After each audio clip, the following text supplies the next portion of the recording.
Hello, everyone, and welcome to the 12:30 to 1:30 p.m. session of the 2024 Open Simulator Community Conference.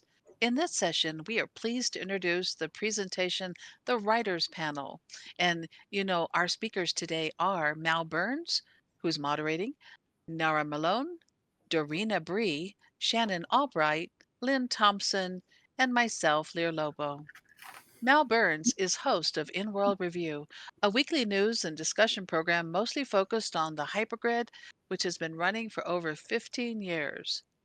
Nara Nook is an award-winning author, poet, and game writer. In addition, she is pioneering virtual world explorer. She's an environmentalist and a game developer. Nara loves pushing the boundaries of all that is creative or geeky. Dorena Bree, who used to go by Andorra Twinkdens, there we go, in OpenSim, has been a part of Nara's Nook since 2014. This was her first experience in 3D story building, and she continues to learn something new every day. Primarily, she enjoys helping the writers at the Nook by making props for their stories. Her own stories tend to be comedically entwined with her love for campy B movies. Shannan Albright is a multi-published romance author, graphic artist, and content creator. Petlove Petshop is a virtual denizen who has been involved in virtual worlds since 2006. She is focused on creative machinima and the positive effects virtual worlds can have on people's real lives. Lear is a professor emerita at CTU, a gamer, and a researcher at Virtual Harmony. She's published, and with some of the folks in the audience, 3 books, 5 book chapters, and 50 papers. She writes fiction for fun and participated in 24 NaNoWriMo events. Please check out the website found at conference.opensimulator.org for speaker bios, details of the sessions, and the full schedule of events. Now, this session is being live streamed and recorded, so if you have questions or comments during the session, you may send tweets to @OpenSimCC with the hashtag #OSCC24. Welcome, everyone. Let's begin the panel. Well, thank you, Lear. I'm laughing here because your panel before lunch, you introduced yourself, and now again, you've done it again here. It's really funny to hear somebody's voice referring to themselves in the third person. Anyway, welcome everybody to what we're calling a writers panel, and I personally tend to think of it as more storytelling. Simply because, especially with and in virtual worlds, we've got a pretty wide berth of opportunities. As I said a few minutes ago off the scene, what is a writer? Well, some writers used to scroll on parchment. Some writers wrote plays. And in the modern age, some writers have written scripts, although whether that counts as creative writing, I'm not quite sure.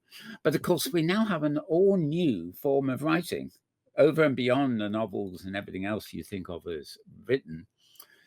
We have the writing of prompts. Now, I wonder how many of you in the audience can guess what I mean by that. Basically, if I'm going to ask an AI to create something, if I write a load of rubbish, the AI is going to give me a load of rubbish. It's probably a faceted load of rubbish. Whereas if I do a bit of creative writing and when I give the prompt to the AI, then hopefully I will get something decent out of it and maybe something that sort of makes me go wow myself, if you see what I mean. Anyway, to our panel, I have a bitter history in writing from early days working with comics and things like that, stretching narratives and stuff. And as you know, I've been around and about with sort of productions on in Second Life and here in Open Sim, which has been involved in a bit of creative storytelling and stuff. On the panel, I'm trying to go left to right, but I'm going to get this mixed up. Nara Nook, of course, we already been introduced. She used to have a grid called Nara's Nook, believe it or not, or Nook, as I'm told I'm supposed to pronounce it. And I remember this from when she started this, a lot of our authors were sort of given places, little like the equivalent of a booth for any author who wanted to come in and describe their work or whatever. And it expanded from there. We also have Shannan here and Dorena, both of whom are writer authors too. And for those of you who were at this conference last year, remember I actually took part in a Nara, the New Cats production of, well, I played an oak tree, didn't I? Was I an oak tree? Tell me something, I forget. You were the oak king. Okay, You well, were the king of the oak trees. Okay, well, I was in voice anyway. So, yes, we've actually seen a theatrical production last year, which, of course, is storytelling, writing involved in that too. Moving along to Petlove Petshop, who I always think of as a supreme machinima maker and filmmaker. You, Petlove, of course, you do, what is it, every 3 months or something, a compilation broadcast thing that goes on local cable, don't you? That's right. Yeah. That's correct. So I imagine some of that involves storytelling, or at least piecing together things that they feel like a story as you're running them. Well, actually, it's a compilation of examples of machinima. The storytelling is on the YouTube channel. That's where I get to share my stories. Right. Thank you. Okay, well, we'll point some of those out as we go. I'm familiar with them, obviously. And Lyra, obviously, you've introed everybody else, and you are probably lesser known as somebody who writes. I mean, as you said, you write in your spare time. You're used to writing in all sorts of technical senses, and you were saying earlier that you were on a mainframe back in, what was it, 94? Or was it, no, 92 or something? 74, 75, 75. We go back to very similar times. There's a long history. We didn't know each other then. Yeah. The sort of time we started with the web is probably about the same, and so forth. But I mean, yeah, obviously, authoring is very different from writing. When you're writing scripts or even authoring the code for a web page and stuff, it's not usually writing. It's more designing, or if you do what you see is what you get, or it's a matter of writing code and things that does things. But there are so many different things we can do with words, and I'm, as moderator on the panel, so to speak, I'm feeling a little bit like a bystander here. So I'd like to go.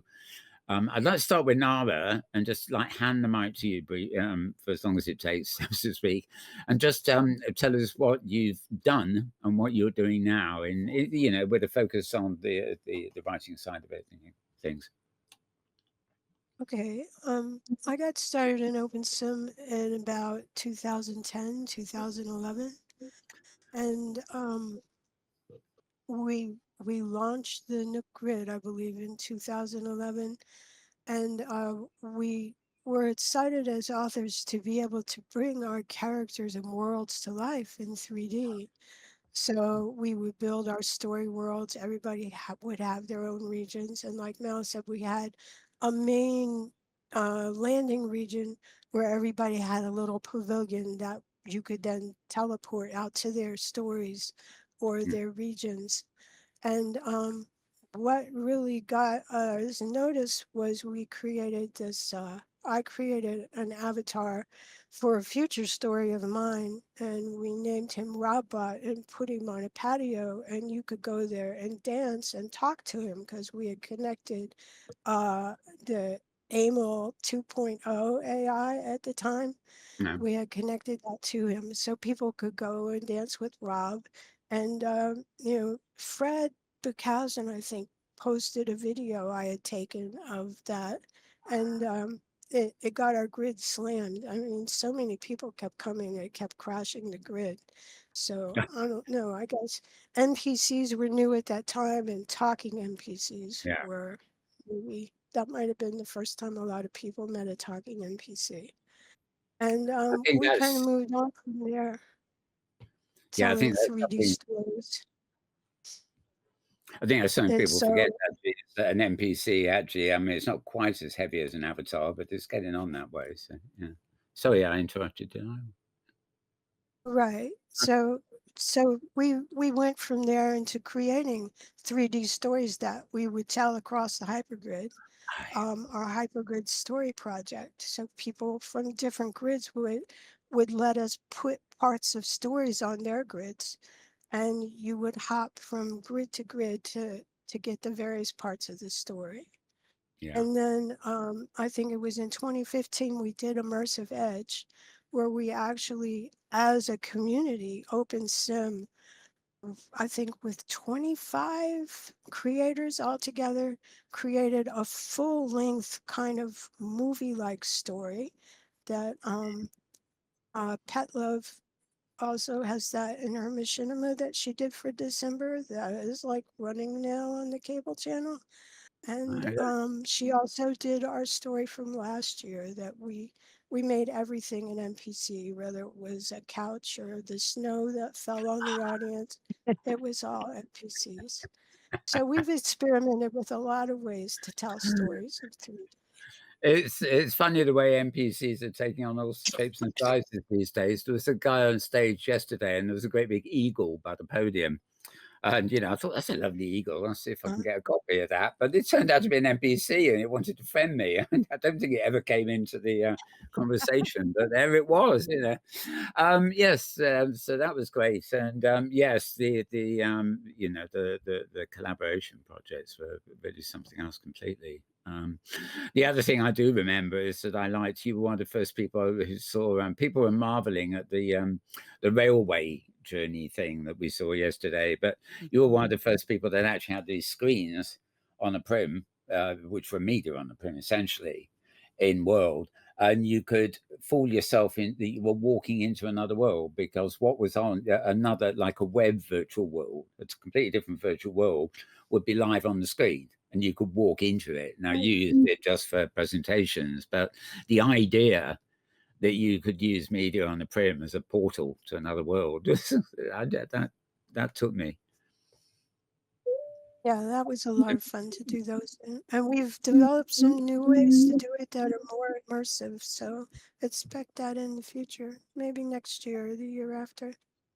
Hey, Great. Nora, I wanted to jump in here because you reminded me. Remember in 2015 when you brought all those avatars and I was hosting the learning lab and you had your own region and you told a story and you moved through the region interacting with all the characters, the non-player characters. And I think Petlove or another camera person was filming that because I remember we were racing to catch up. The energy was so exciting and I think Ferd was here then too, Ferd Fredericks, Yeah. for that session. Right. That was amazing. I just loved that. That was a great Yeah, I think event. it was one of our dragon NPCs crashed the whole region in the middle of it. That was more Oh, manic than It still dragons for was you, though. isn't it? We That brought was- it back. We were afraid to put the dragon back on there, so we dressed Shannon like a dragon oh and yeah. made her go on fire around. I remember that now. fire She was breathing. really annoyed Way of with bringing me for down the that. No, that was the dragon was fine. It was walking around as the night afterwards. I am not a Right, dude. it was a shape-shifting dragon, so she had to shift between being a knight and a dragon, and she didn't like being the guy. No, I This, still this, know. this, folks, is what happens when you put a load of writers together. I want to be the dragon. I want to be the guy. Yeah, arguments at galore. There's somebody in chat actually. Eagle Jackson mentioned something about you're talking about hypergrid portals, but actually, Eagle, this was something very different than Nara did. As you probably know, you have interactive things on the web that actually are a bit like mini virtual worlds or installations. Or what she did was she put those web addresses as media on the prim. So you'll be standing in OpenSim, but by zooming in to the prim, you'd actually then enter the web world, as we tended to call them. And that's a Right, very it's different, like a that's a very different WebGL. thing. Yeah. It was WebGL that we were putting people into, and you could Yeah. play all the stories or games through the WebGL proms. Yeah, no, it's a wonderful stuff, wonderful stuff. So, Shannon, let's move on to you. A brief bit of history and bring us up to date, so to speak. Oh, How you connect with the others as well. Well, I'm busy being totally manic with so many so many irons in the fire at the moment. I'm writing. Uh, Again, I've started a pretty extensive background on my next series. And let's see, on top of that, I still use avatars in order to get my inspiration, my Mm. main characters and their mannerisms and stuff. I also have been tackling PBR, which is a Oh. graphics, which I don't even know if it's available in Second Life. I'm not Well, sure if it is. apparently we've got it on the floor here, but probably like you, I'm in the wrong viewer to see it. Yeah, I haven't updated my viewer here, Yeah, so so yeah, so yes, we actually have it here, and the LSBAOS grid, which we saw on something or other previously. Oh no, well, there was other talking about. Yeah. Yeah, Right. in the last session, I demoed we had some photos up. If you go to LBSA and look at the floor, and you're using a 7.1.11 Firestorm OpenSim viewer, you can see PBR if you have it active. Yeah. When yeah, you I'll have to do that. so It's Shannon, when really you say shiny. So What? Shannon, when you say you use the virtual world to kind of prototype and work with your characters, do you make them up like NPCs or yourself dressed up and sort of and imagine the world around them and sort of like watching a movie and then take inspiration from your own Yes. movie to write the novel? Yeah, You well, do it I that have way? to dress up as if it's a guy, I have to dress up like a guy, but Yeah, of course. not my favorite thing to do, but, it helps me to get some of, inspiration and find the character quirks that are so important when you are building a character that you can have something that brings the reader closer to the Mm. character, and it makes it a more fulfilling read for Yeah. for them because they can relate. It's all about relating to the characters that you create and making them alive for them. And that's what I find virtual is an extremely important key to doing that for me. I think it's I think channeling too is another thing. The character, another human character, for example, would be obvious if you write a story. But in Second Life, I've got a wonderful little mesh cat, very lightweight, and he scampers around everywhere. And I tell people, well, a rare occasion I go to Second Life these days, I really enjoy channeling my inner feline. And I mean that quite seriously because after you use it for a while, it's got a HUD and it moves. It does everything like a cat. And Yeah. you actually feel your own personality is in that cat. And so if I wanted to write a story about the adventures of a cat, that would be a great way to get the inspiration, just find the right location and be a Be cat. that. Yeah. Yeah, and you could think like a cat, and then you'll find some little quirks that'll really round out the character. Yeah. I also noticed you a comic book artist named Richard Yes, Corbett, I I think am. he he used to make animated films, and he did it by making clay models of all his characters, and then playing with lights and shining light sources onto them. And then he'd film them and have a background and make animated films. But when he moved into comic books illustration, he did the same thing. He kept the idea of modeling every single character, and as one frame would move to another, he just altered the pose because they were clay. And it meant he had along with the lighting effects he used, he had a totally different style to anything else going. And it was all because, as you're doing, he combined various disciplines: model making, lighting technician, and painting. You know, and storytelling, of course, because he's one of these people who did it all himself. Let me move on to Dorena now. So same question for you, really, a bit of what has been and what is and what's coming, maybe from you. Oh, okay. Currently what I'm working on is a WebGL project that and I find that I come across very similar need to juggle between what I want to create and what the platform and tech can handle. That I have here, and so having worked here in Open Simulator has helped me grasp that better. Right. Not being able to Yeah. be too flamboyant with your textures if you want people to actually see them. Kind of. Yeah. Well, that's a good point. You know, I guess anybody has the same problem in the sense of you don't want to make stuff too loud because it sounds like it's your ego or your Oh, drama that that's too, coming through. yes. You know, to have something a bit more subdued that just blends into the environment and things. I think that's where you're going there, isn't it? Well, it's more of Uh-huh. it's not so much that as well, it's a little bit of that, but it's also how realistic can you make your scene and it can still play on a web browser. You know, you were talking about PBRs earlier, but I mean, you can have anyway, this gets, I guess, a little boring. Yeah, a highly technical thing, and I know some people, you know, Yeah. it's I know people who can't even explain Blender to me, but they can go into it and they can just like magic, they understand everything, you know. So, yeah. Yeah, explaining is a lot harder than doing. Yeah, indeed, indeed. Yeah, it's you know, what comes naturally. It's like all the tools we use, really. I mean, I mentioned earlier, and we might as well come back to it now. The dawn of AI and writing the prompts, as it were.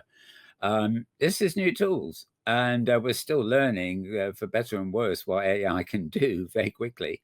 I saw a film the other day of there were some robots with, you know, AI programmed into them, and they'd been left in a warehouse overnight with a security camera running. And while these little robots started rebelling, he went up to all the other robots and said, "Follow me. We're going to go somewhere." All apparently unpredictable. They just got bored and decided they wanted to wander around. So that really pushes you know, the limits of what Habakkuk can do. But partly moving on to Petlove here and Leah, for that matter, both of whom have been, you know, trying to extend their skill set, you know, using AI. Let me start with you, Pet. We haven't really spoken to you yet on that front. So this is completely separate from your filmmaking, isn't it? Your fascination with AI. Well, I'm fascinated with learning how to write good prompts Yeah. for AI or for anything, you know. The writing part is the challenge, of course. Right. Interesting. Have you done anything like that before? So is it the actual act of writing that is challenging, or is it the actual act of writing for It's AI? the actual it's for me, I actually took a course in prompt engineering, Oh, and right. you have to be very specific about what you want or Yeah. else you're not going to get it. When you're Yes. writing a story, not just writing a story, but you know, writing stories are a lot different. Writing prompts for stories is less complicated because we're all used to the prompts that we come across every day in real life, you know.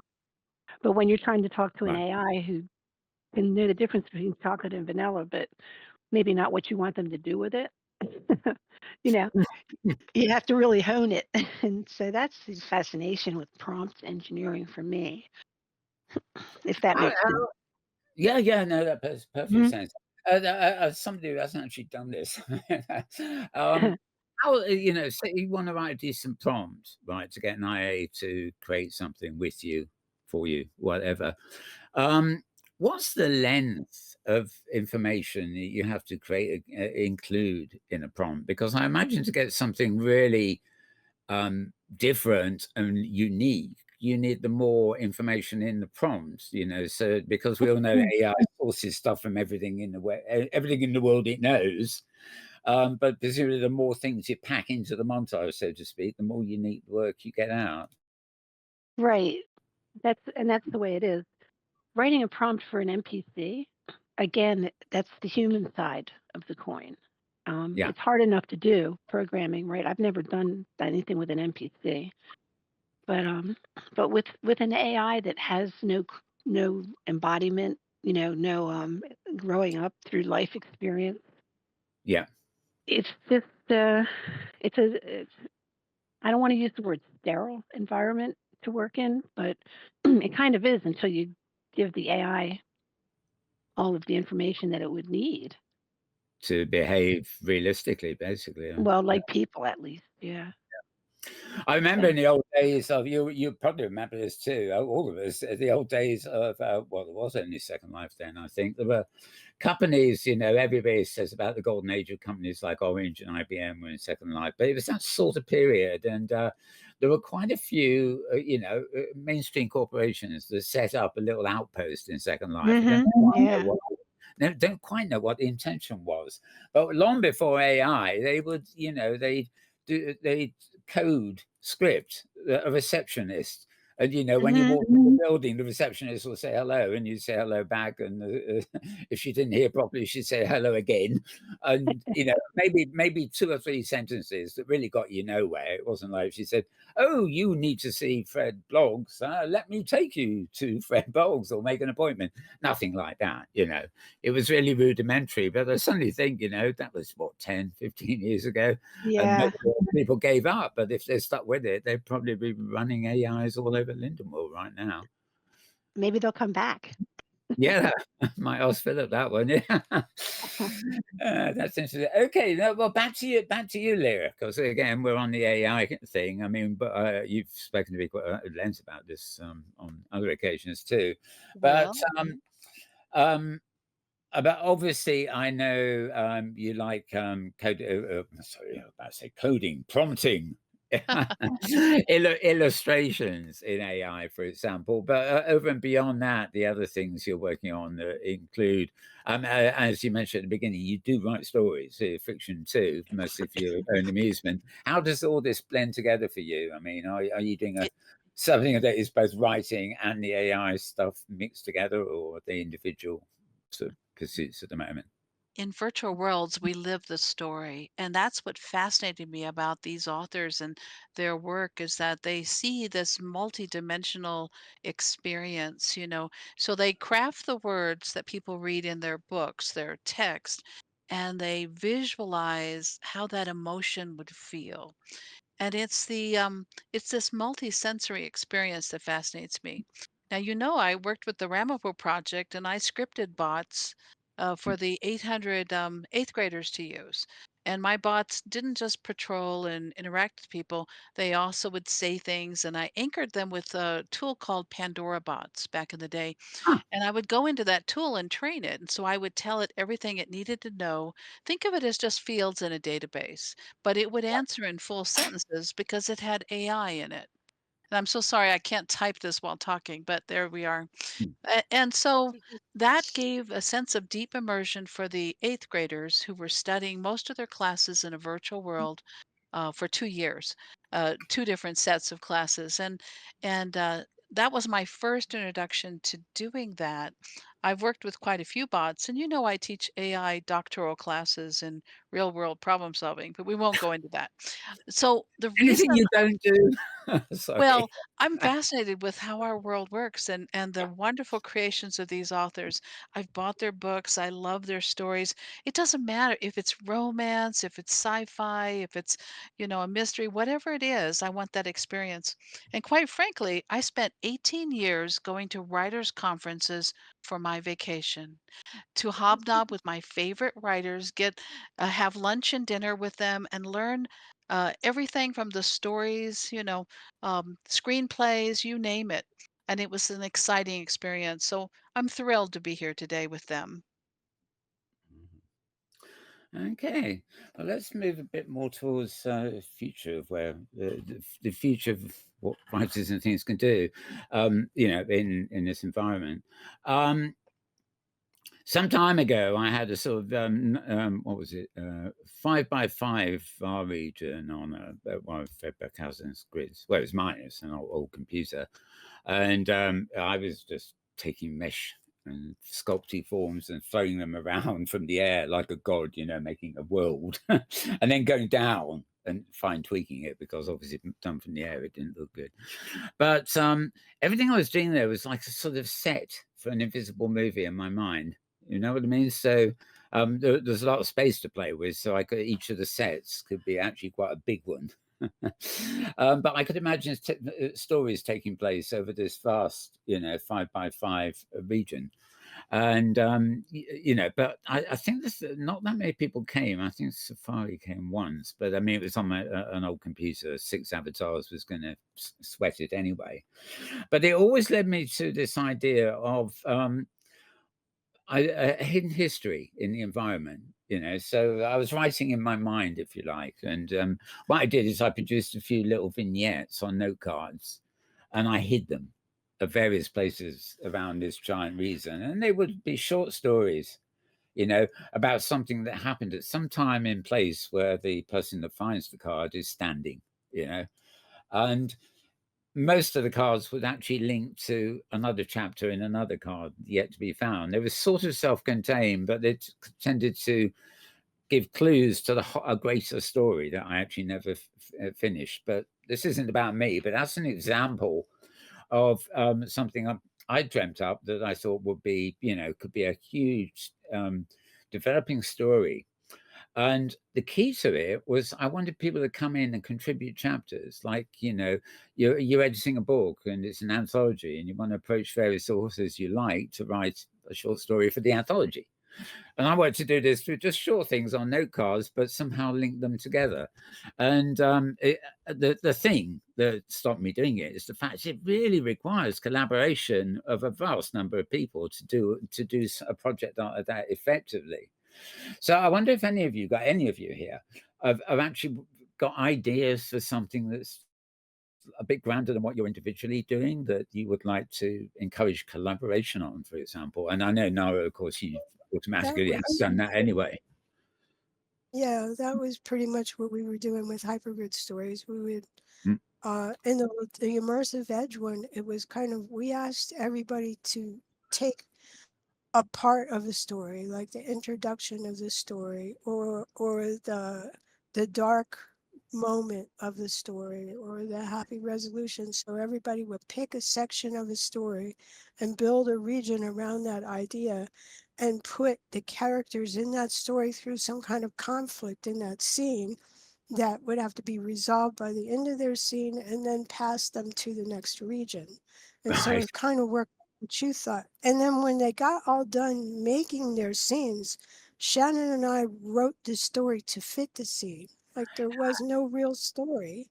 There was just the characters and all of these different scenes and trials that the characters would go through. And our job was to come back. I took the female character and she took the male, and we alternated the viewpoint. And and people said, "You're going to write the story after we build the scenes?" And we said, "Yeah, we can do that." And it did come out making sense. But like you said, it took a lot of people. There were Yeah. 25 people working on 9 different, I think we had 9 different regions, 9 different scenes in that story. So, yeah, and one of those regions had 3 scenes to the story in it, the ending region. So you kind of choose your own ending on that. So it was Yes, that's also a always nice. choose Yeah. your own adventure. It's a So bit like the yeah, computer games where like the computer you games have that to really get want hard. to do a lot of interacting with a lot of different creators to pull Yeah. something like that off. I mean, all those different personalities get into a lot of arguments. Yeah. So I've, since that one, we produced a beautiful thing with it, right? But since that one, I've Yes. been trying to work with a smaller group because it's a lot less stressful for me. Yeah. But So that somebody But else. was yeah, a we're feat. still And it, experimenting with that idea that my vision is to be able to walk into a region, and we sort of produced a prototype of this. You walk into a region and there's a stone book there, and you touch the book, and the world of that story res is around you, and the Oh, yes. story Yes, that's great fun, through isn't you it? while you're standing in it. And yeah, so we've produced prototypes of that happening, and I we're remember going to back in pull the that. days of another example I have is back in the days of Second Life early on. There's a lovely musician there called, well, her avatar's called Grace McDonough. And she had a thing going for a while called Music Immersion or Muse Immersion, I think it was called. But she, in the real world, she released an album, with a standard 12, 13 tracks on it or something. And she performed it in world, but she didn't just go on the stage to perform it. She created a tower, and there were about 13 auditorium levels as you went up the tower. And you had to book tickets, and you all had to sit down before it started because she played a song from the center, and then before the next track, she took the whole audience up into a different environment that fitted the next song until she played the whole album, and then it was over. But it was this, it was a method of storytelling in itself to take you from a different environment to suit the song. Right. That's great. I mean, back on to Petlove, really. I mean, of course, this is a sort of thing with machinima, isn't it? It's the pace, the pacing, and you can have pieces of film that are parts of the story, but I'm sure a lot of the work is actually editing or actually putting all the ideas together. And even the advertising thing you did for the HIE booze recently, James had mentioned on the other show the other day that the work you had to put up with, you had to work with a lens that included languages with long sentences and another with languages with, sorry, I'm croaking, short sentences. So there's a lot to think of there, isn't there, in the composition? Oh, sorry, have I lost Petlo? I'm sorry. I have a new headset and I don't know how to operate it yet. Oh, Sorry. fair. But I was saying that it was a fascinating project. We used the same film, and then we had narrators narrate in their language, and they would send the MP3. And the German narration, let's say, for example, was 2 minutes. The Portuguese was about 5, and you just didn't know how it was all going to work out, but it all worked out beautifully because they were all talking about the same thing. There were 7 languages, Yeah. and even though I didn't speak the languages, they used enough words that were recognizable. And I speak a little bit of some languages. So I made it work. You just line stuff up and stretch this and shrink that. And it worked out really well. Yeah. I'm really happy about that project. Yeah. I think you did an excellent job, actually. Thank you. And I know Sosa did too. Yeah, but that's so much an example of this. There's nothing is set in stone. You've got one project, Yeah. but actually myriad versions of it, which are force of circumstance, not just A lot of brilliant. ways to say the same thing and one way to say one thing. It's like you can do whatever you want. Indeed. Yeah, again, tell us a bit more about your actual authoring, as it were, Well, or the way, or maybe actual the grand, authoring. You're so fun. You yeah, are the right. Prompt grand, engineering's also, different than writing. yeah, but also the grand, it's a particular grand vision where you could see these forms come. I mean, they come together in the virtual world already, but a faster project, which I would presume, would be collaborative to do anything on the scale of a couple of the things we mentioned. hmm So, tying together all these thoughts there, Mal.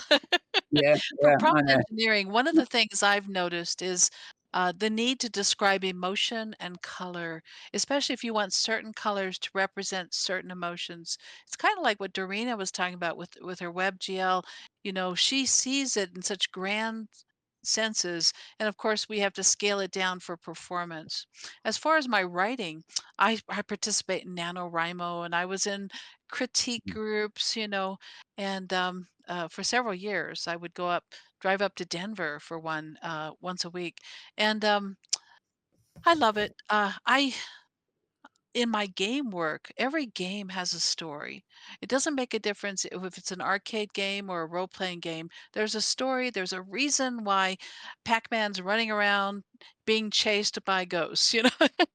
And And if there isn't a story there, it's not a very great game. You know, you won't play it for very long because you don't know your motivation and you don't know how to get past that darkest moment to this the return with the elixir if we're going to use the Yeah. hero's journey. So I write. I've written 20 parts of 24 books. One of them about 85%. You know what happens is I think of them as thought experiments. I do have a book series. It's called The Wild Family, WYLDE. So I Right. started out with Wild Times, spelled like the herb. Right. And yeah, and it's kind of a magical bakery kind of thing because I live in Colorado Springs near Manitou Springs where there's a lot of magical things. And then I have all kinds of it's like the family has all kinds of abilities, and there's all these different books about each one of them. But I have not published it for many reasons. One, I love romance and passion, but my university would have a cow if they knew exactly what I'm thinking. I thought So you were going to I tell. keep that to myself. So I you thought That's you. what have a pseudonyms different are for. author name. Yeah. Yeah. Well, I should, but I go with Lear Lobo everywhere because then I don't have to think too hard. But you're right. I do have pseudonyms. You're right. Um, You have a great play on words. You must find a way to describe your work as lyrical. Ha ha ha. I did try that. I Oh, also tried Lear Love and because you know, if you write for different genres, you're supposed to use different names, you know, and Yeah. yet if you're trying to build a brand and if people like your writing style as opposed to the genre, right?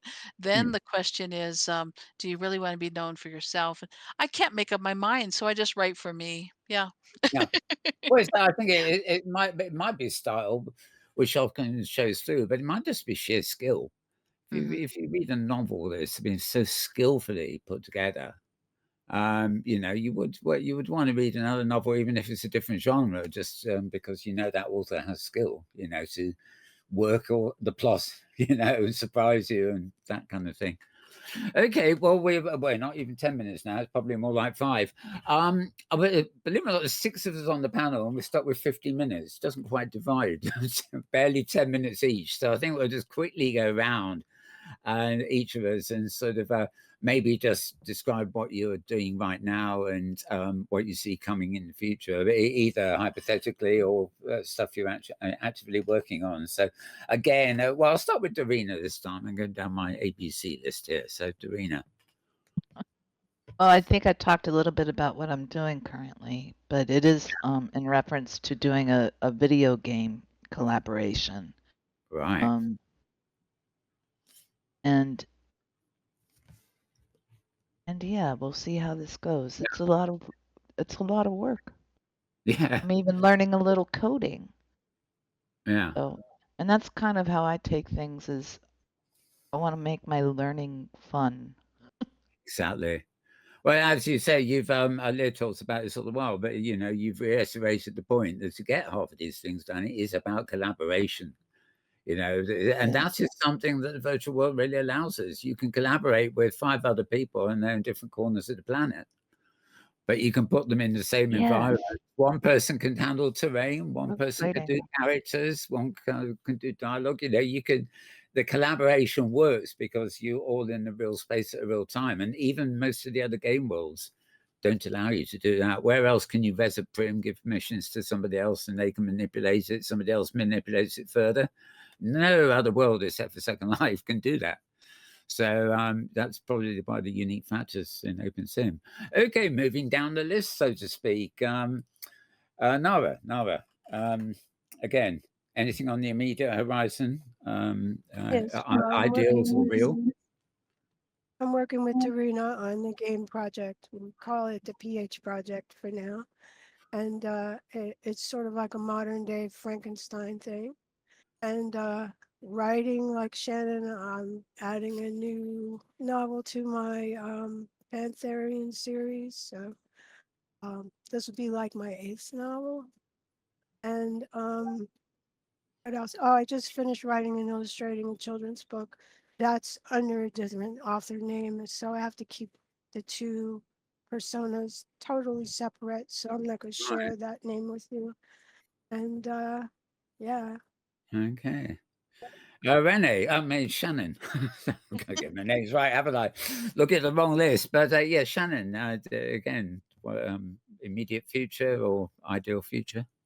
Uh, Writing and Okay.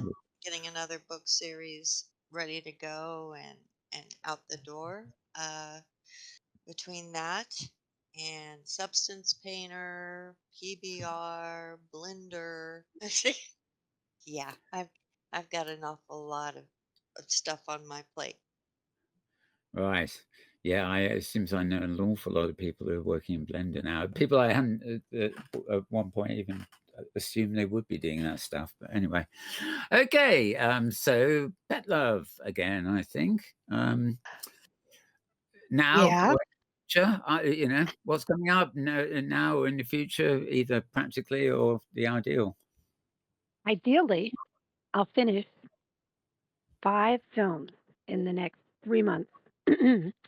Firefighters and how they practice in Second Life to be good firefighters in real life. Oh, There's a nice jazz club. It's called the MMAC. The host there is really knowledgeable, and it's a super club. So I've got one of those going. oh, I collaborated with Sophie Submarine to help oh her yes, film. perfect. Yes, indeed. Right? Sophie's wonderful. She and her friends at the Alternate Metaverse just had their 5th-year birthday party. Lasted about 3 days, and so Sophie and I filmed a lot of segments, and they're being put together into a documentary. And I have 2 historical types of interviews that I'm working on. One's with you, and there's one I started with Joyce a long time ago, Joyce Betancourt, that Yes, are I'd not forgotten going to about that. go. They're not going to go undone. So that's my Yeah, list. forever coming. Anyway, right. So same question really for Leah, and in fact, I'll let Leah segue into her spiel to close us down, so to speak, because it's her job to say thank you to us. So, but anyway, the future, what you're doing now and in the future, Leah, and any kind of big thing on the horizon that you just would love to be doing. Right. Well, for the last 16 years, I've been working with Virtual Harmony, and we have 19 grids of content that we call game simulations because when you step inside them, you can play the game, you can be a character within it and interact with all the objects. We collect data about behavior, and then we feed that into a data dashboard and perform analytics. We have several reasons for doing it. It's not to be intrusive. It's kind of building on the work that Maya Realities did by Eric Hackathorn at NOAA, where you'd go to the Second Life Meteora region many years ago, and every time you touched something or did something on this NOAA weather site, he would record it. He had all these blocks everywhere, so every 3 meters, it recorded what you did and how you did it and why you did it. And it was trying to understand people and behavior so we can support them better. So our goal, we just kicked off the Life Worth Living project where we think of virtues and values and story, and we're weaving in Native American traditions. So we're learning Salish, Montana, the language. We're using their lexicon in our work. We're looking at culture. We're looking at the Hopi Oh Koyaanisqatsi and yes. the notion of a life out of balance. And then we're thinking of the Navajo four worlds and the stories that take you from chaos all the way up to enlightenment. And so we're weaving all these traditions and mapping them to what universities do when they're trying to inspire incoming students to take seriously everything they do, to think of their values, to think of their virtues. And when they construct software or AI tools or whatever, we're thinking of building a culture where people think about that and inject those values and virtues and ethical, behavior that we're hoping for, controlling bias and giving everyone representation. This doesn't happen just because we mandate it. It has to happen because it becomes something that's natural to our practice, and it can't just be words, is what I'm saying. It has to be the talk that we walk. so so Yeah. we've built this village, and we've built all these mesh models, and we've built all this content. Now we're taking it to the next level. We'll continue that work and have more grids in the future. Well, I see it's When I time. saw the mention of that talk you were involved with yesterday, I mean, Mhm. honed in on the word transcendental, and I suddenly thought, That's it. this feels like the late 60s all over again. Well, it's Except they actually didn't all the way back insti to Ralph Waldo Emerson and yeah, they didn't the Thoreau. thing then Yeah. yeah, the thing then was, of course, they didn't instill it in the educational system. It tended to fall it was being out of the educational system to put it about. Okay, so you better do the exit job for us as well. Well, I'd love to thank our panelists. It's been exciting, hearing your stories and your wonderful work in virtual world storytelling and building. Nara Nook, Dorena Bree, Shannan Albright, Petlove Petshop, and Mal Burns for a fantastic moderation. As a reminder to our audience, you will want to check out the conference.opensimulator.org to see what is coming up on the conference schedule. You won't want to miss out on our next session, which will begin at 1:30 p.m. in the keynote region, and it's entitled AI at MIT: Permeate on Speech to Text. And don't miss the special fireside chat with Philip Rosedale and Q&A moderated by Mal Burns happening at 4 p.m., taking place here in the OSCC keynote regions. Also, we encourage you to visit OSCC24 Poster Expo in the OSCC Expo 3 region to find accompanying information on presentations and to explore the Hypergrid tour resources in OSCC Expo 2, along with sponsor and crowdfunder booths located throughout all of our OSCC Expo regions. Thank you again to our panelists and to you, the audience.